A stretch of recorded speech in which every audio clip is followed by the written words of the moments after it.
ఒక్కసారి కొమ్మూరి గోల్డ్ కి కాల్ చేయండి. తాకట్లో ఉన్న మీ బంగారాన్ని విడిపించి మార్కెట్ ప్రైస్ కి వాళ్ళు కొనుక్కుని మిగతా డబ్బులు మీకు ఇచ్చేస్తారు. హాయ్, వెల్కమ్ టు మనం టీవీ. మనం టీవీ ఉన్నది మన కోసం. నేను మీ జర్నలిస్ట్ మనోజ్. విజయవాడ సిద్ధార్థ కాలేజ్లో విషాదం జరిగింది. సో పీజీ చదువుతున్న ఒక మెడికల్ స్టూడెంట్ అనంత లోకాలకు వెళ్ళిపోయింది. కట్ చేస్తే ఆవిడ నైట్ డ్యూటీలో ఉంది. So back to back operations ఉండడం వల్ల బయట నుంచి ఫుడ్ వచ్చింది. ఫుడ్ ఆ అమ్మాయి తిన్న తర్వాత వెంటనే ఆ అమ్మాయి అపస్మారక స్థితిలోకి వెళ్ళింది. పక్కనే ఉన్న డాక్టర్స్ ఆ అమ్మాయికి సిపిఆర్ చేశారు. అంతేకాదు దాదాపుగా 4 ఇంజెక్షన్లు ఇచ్చారు. అయినా సరే ఆ అమ్మాయి బతకలేదు. సో వెంటనే సిపిఆర్ చేసినప్పటికీ ఆ అమ్మాయి బతకలేదు. సరిగ్గా ఈరోజు తెల్లవారుజామున 5 గంటలకు దీపిక మరణ వార్తని కన్ఫర్మ్ చేసింది సిద్ధార్థ మెడికల్ కాలేజ్. అయితే నైట్ షిఫ్ట్లో ఉన్న తన ఫ్రెండ్స్ కూడా అదే ఫుడ్ని తిన్నారు. కానీ వాళ్ళకి మాత్రం ఎలాంటి ఫుడ్ పాయిజన్ జరగలేదు. ఇక్కడ మనకి అనుమానాస్పదమైన కొన్ని డౌట్స్ కనిపిస్తున్నాయి. ఎందుకంటే ఒక డాక్టర్, తను కూడా డాక్టర్, తనకు తెలుసు ఒకవేళ ఆ అమ్మాయికి ఫుడ్ పాయిజన్ అయిందంటే అది బయట ఫుడ్ అయినా లేకపోతే మెడికల్ కాలేజ్లో అక్కడ మెస్లో ఫుడ్ అయినా ఇంకోటైనా తనకి కడుపులో వికారంగా ఉండడం ఇంకో రకమైన సిచ్యువేషన్స్ ఏమైనా ఉంటే ఆ అమ్మాయి సెన్స్ చేయగలదు. లేకపోతే ఏ టాబ్లెట్ కావాలి, ఏ ఇంజెక్షన్ కావాలో కూడా తెప్పించుకునే కెపాసిటీ ఉంది. సరే అక్కడ దొరకపోవచ్చేమో, ఫర్ ఎగ్జాంపుల్ చెప్తున్నా. బయట నుంచి అయినా ఏదో ఒక ఫార్మసీ నుంచి తెప్పించుకునే వెసులుబాటు అండ్ తెప్పించుకునే తెలివి, ఏ ఇంజెక్షన్ కావాలో చెప్పే చదువు, ఆ నేర్పరితనం అన్ని దీపిక దగ్గర ఉన్నాయి. కట్ చేస్తే దాంతో పాటుగా 4 ఇంజెక్షన్లు ఆ అమ్మాయి ఒంటి మీద కనిపిస్తున్నాయి. సో అంటే వీటన్నిటిని చూస్తుంటే ఏదో ఒక అనుమానాస్పదంగా కనిపిస్తుంది తప్ప ఏదో న్యాచురల్ డెత్ లాగా కనిపించట్లేదు. సో మీరేమనుకుంటున్నారో మస్ట్గా కామెంట్ చేసే ప్రయత్నం చేయండి. ఎందుకంటే దీపిక సరిగ్గా 4 నెలల్లో ఆ అమ్మాయి ఇంటికి వెళ్లాల్సింది ఒక సర్టిఫైడ్ ప్రొఫెషనల్ డాక్టర్గా. పీజీ ఫైనల్ ఇయర్ చదువుతుంది ఎనస్థీషియా డిపార్ట్మెంట్లో. సో అలాంటి దీపిక ఇవాళ తిరిగి రాదన్న వార్త విన్న తల్లిదండ్రులు ఒక్కసారిగా చింతిస్తున్నారు. సో అసలు వాళ్ళ బాధ నిజంగా వర్ణాతీతం అని చెప్పాలి. విజయవాడ సిద్ధార్థ హాస్పిటల్లో విషాదం జరిగింది. హాస్పిటల్లో చదువుతున్న ఎనస్థీషియా విద్యార్థిని డాక్టర్ దీపిక బుధవారం రాత్రి దాటిన తర్వాత అనుమానాస్పద స్థితిలో మృతి చెందింది. అప్పటి వరకు బాగానే ఉన్న దీపిక ఉన్నట్టుండి సడన్గా కుప్పకూలిపోయిందని, అత్యవసర చికిత్స అందించిన ఎలాంటి ఫలితం లేకుండా పోయిందని సాటి విద్యార్థులు చెప్తున్నారు. సో సమాచారం అందుకున్న పోలీసులు ఘటనా స్థలికి చేరుకుని దీపిక మృతదేహానికి గల కారణాలపై ఆరాధిస్తున్న పరిస్థితి. ఇప్పటికే పోస్ట్ మార్టం కూడా ఆ అమ్మాయి డెడ్ బాడీ పంపించారు. సో అర్ధరాత్రి వరకు విధుల్లో ఉన్న దీపిక కేవలం అరగంటలోనే ప్రాణాలు కోల్పోయిందని తోటి విద్యార్థులు చెప్తున్నారు. అయితే దీపికది అనంతపురం జిల్లా కోవూరు నగర్కు చెందిన కోదండ రామిరెడ్డి ఇంకా భారతి దంపతులు చిన్న కుమార్తె ఈ దీపిక.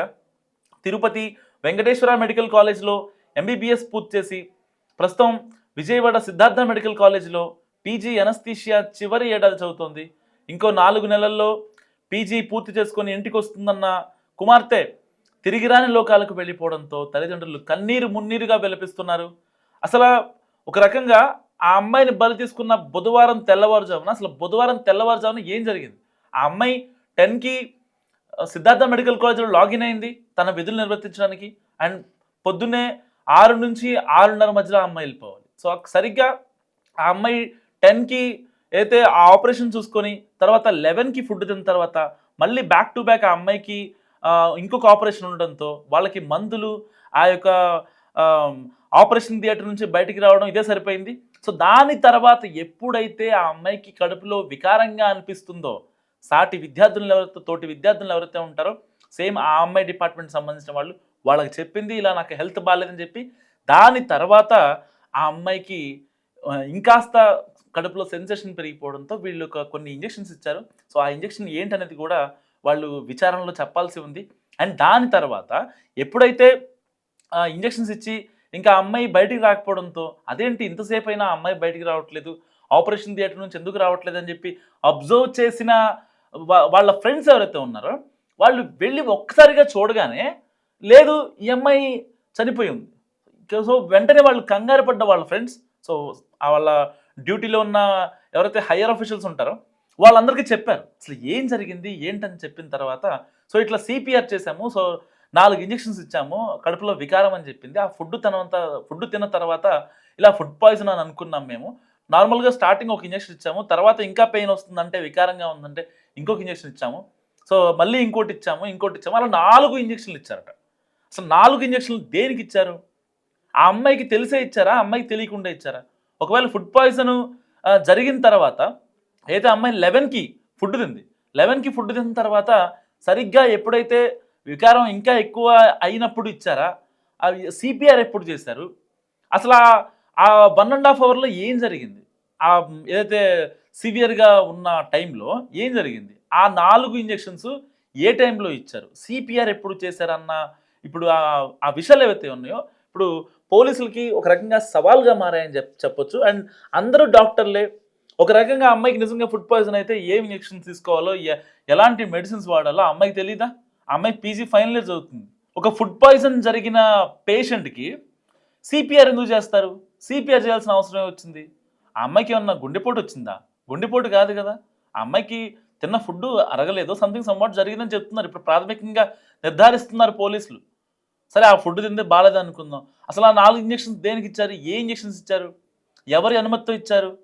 ఆ అమ్మాయికి 2-3 ఇంజెక్షన్స్ ఇచ్చిన తర్వాత మరి అట్లీస్ట్ హైయర్ అఫీషియల్స్కో, వాళ్ళ ఇంట్లో వాళ్ళకో, ఎవరికో డ్యూటీ డాక్టర్లకో ఎవరికొరికి ఇన్ఫార్మ్ చేయాలి కదా.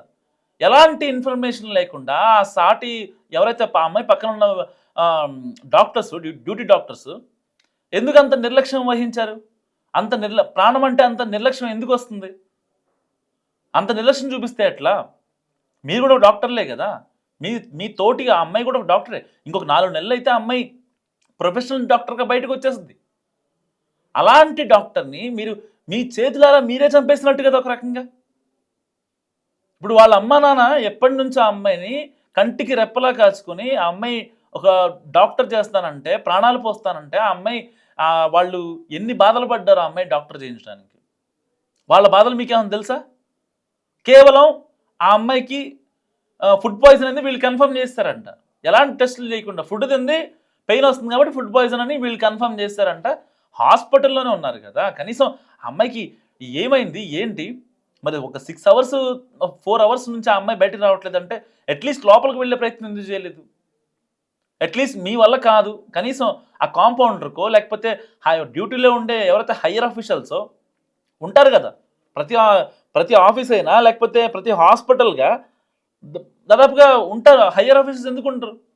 సూపరింటెండెంటో ఎవరో ఒకళ్ళు ఉంటారు కదా. అలాంటి వాళ్ళకి ఇన్ఫర్మేషన్ ఇవ్వకుండా ఆ అమ్మాయిని చంపేద్దామని ఫిక్స్ అయ్యారా? సరిగ్గా ఆ 3 గంటలు కనుక అలర్ట్గా ఉంటే ఇవాళ దీపిక బతికుండేది కదా. ఎవరు దీపికకి? ఇప్పుడు దీపిక చావుకి కారణం ఎవరంటే ఎవరిని దోషిగా చేయాలి? ఎవరిని దోషిగా నిలబెట్టాలి? ఎవరిప్పుడు హంతకురాలు ఎవరు? హంతకుడు ఎవడు? ఇన్ని కాన్సిక్వెన్సెస్ నడుస్తున్నాయి ఇప్పుడు ఈ కేసు పైన. అమ్మాయి సరిగ్గా 4 నెలల్లో బయటికి రావాల్సిన దీపిక ఇప్పుడు మార్చరీకి వెళ్ళి డెడ్ బాడీ బయటకు వస్తే ఎంత అసలు వాళ్ళ పేరెంట్స్ తీసుకోగలరా? ఎందుకు ఆలోచించలేకపోతున్నారు? అసలు ఎవరిని నిందించాలి? దీపిక కేసులో ఎవరిని నిందించాలి? ఆ అమ్మాయి ఒక డాక్టర్, అమ్మాయికి తెలీదా ఎనస్థీషియాకి ఏం వేసుకోవాలి లేకపోతే ఇంకా దీనికి ఏం తీసుకోవాలని చెప్పి? ఎవరికి తెలీదు? ఈ రోజుల్లో ఎవరికి తెలియదు. ప్రతి ఒక్కళ్ళు ChatGPTని అడుగుతారు, ప్రతి ఒక్కళ్ళు గూగుల్ని అడుగుతారు. ఈ న్యూట్రల్ ప్లాట్ఫామ్స్ ఏవైతే ఉంటాయో వాటన్నిటిని అడుగుతూ ఉంటారు. ఏం తెలియకపోయినా వెంటనే చిటికలో కనుక్కుంటాం. సో అంటే దాని మీద నాలెడ్జ్ ఉండాల్సిన అవసరం లేదు. కనీసం ఓకే పలానా దానికి పలానా తీసుకోవాలి అని ఇది కూడా ఈజీగా వచ్చేస్తుంది కదా గూగుల్లో. సో ఇన్ని కాన్సిక్వెన్సెస్ ఉన్నాయి ఇప్పుడు దీపిక మరణ వార్త చుట్టూ. సో మరికొద్ది సేపట్లో దీపిక ఎలా చనిపోయింది ఏంటనే విషయం, ఇప్పుడు ఆ అమ్మాయికి కొన్ని ఇంజెక్షన్స్ చేశారు, దానికి సంబంధించిన విచారణలో బయటికి రావాల్సి ఉంది. అంతేకాకుండా ఇప్పుడు పోస్ట్ మార్టం తర్వాత మరిన్ని కీలక విషయాలు బయటకు వచ్చే అవకాశం ఉంది.